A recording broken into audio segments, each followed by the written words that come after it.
So, given the decline in modern entertainment, especially in the realm of television, I figured I would I give yet another show a recommendation to watch that is just so good. It caught me out of left field, but it was such a fantastic show, and that is the new Jeffrey Dahmer.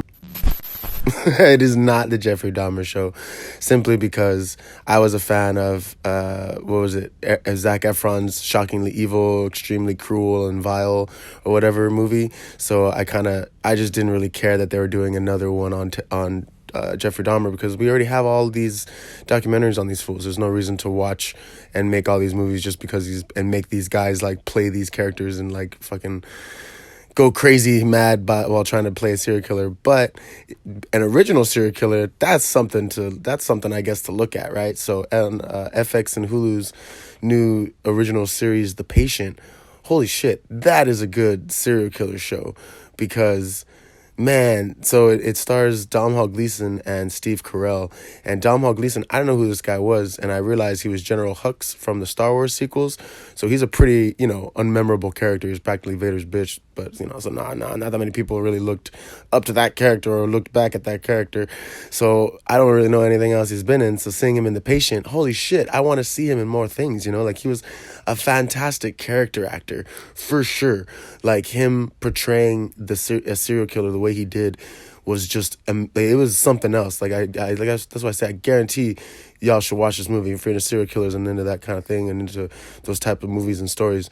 You'll definitely enjoy this one. But the story is such a trip. If you're a psychologist, or if you're into psychology, if you're into therapy or any of that, you will definitely find this show a trip. So Steve Carell plays the therapist, Dr. Alan Strauss, and then Domhnall Gleeson plays Sam, who is the patient. So pretty much, Sam's coming to his sessions and everything, and Dr. Strauss, Steve Carell, is just trying to help him out, with these compulsions and these urges, and he's telling him about his story. He was beaten by his father and like all this crazy shit. And then one morning, Steve Carell wakes up fucking chained to a bed in Sam's house, and he gives him water and food, and he lets him go to the bathroom and everything, but he's like totally chained there. And then he tells him like, okay, well, I wanted you to have this therapy here at my house so I can really be safe with you in my environment and be able to have you talk to me whenever I need you to talk to me, so you can see what I'm going through. And it's just like, can you imagine? Like, that's not how therapy works. Like, therapy is you have to be able to be strong enough to go and speak to someone, not kidnap them and have them forcefully give you advice and therapeutic advice. Like, what the shit? It's such a good concept that it's just like, man, that would suck, because of course it won't work. Like, it really breaks down that idea of someone doing that, and it's like, that would never work. You would drive the person crazy because you've kidnapped them. Like, they are not in a safe environment, and they're supposed to counsel you. Like, what the shit? Like, it makes no sense. But that's why it's so good, because Domhnall's character Sam is just, he's fucking nuts. It's just amazing. Like, and then Steve Carell, like, as the therapist, I mean, he has this glorious gray beard, fantastic, and just him dealing with it, like, it's just so good. And then you find out through his inner therapy that he has in his mind with in his head, pretty much, with none other than David Allen fucking Greer, which I thought was awesome, because when I saw him, I was like, who the fuck is this guy? I feel like I've seen him. I thought it was a Reading Rainbow guy, but nope, it's fucking David Allen Greer. Fucking awesome. And he's like, that was Alan Strauss, that was Steve Carell's character's therapist back in the day, and like, got him in, who helped him and like got him into therapy or whatever, or being a psychologist or whatever.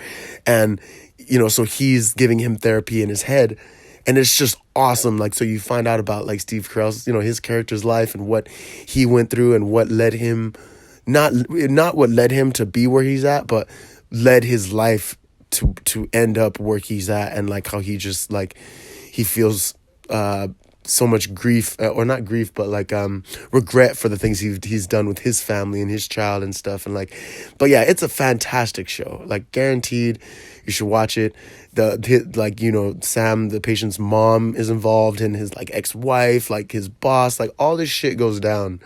And it's just, that's why I say it's such a good show that if they made a second season, it would be kind of lame, Whereas if they left it here as a one and done, it's one of those like great pieces of television. Like honestly, it's right up there with like Severance, and like I guess like first couple seasons of like The Marvelous Miss Maisel. But yeah, so definitely check it out. FX on Hulu. All the episodes are streaming now. It's like this has like been the first show I've actually wanted to watch like every episode since like I think when Devs came out with Nick Offerman. I was pretty excited. It seemed so interesting, and then afterwards I was like, it was kind of lame. It was very weird. And then they said they were never gonna make a second season, so I was like, well, that's kind of lame. That was a one and done, but it was like, I don't know, it was just kind of weak. Whereas this show, it was weighted. It was like, oh, this is a show that you can watch and be enthralled by. But yeah, it's been Ghost and Craig, and you guys have a fantastic rest of your night. Peace.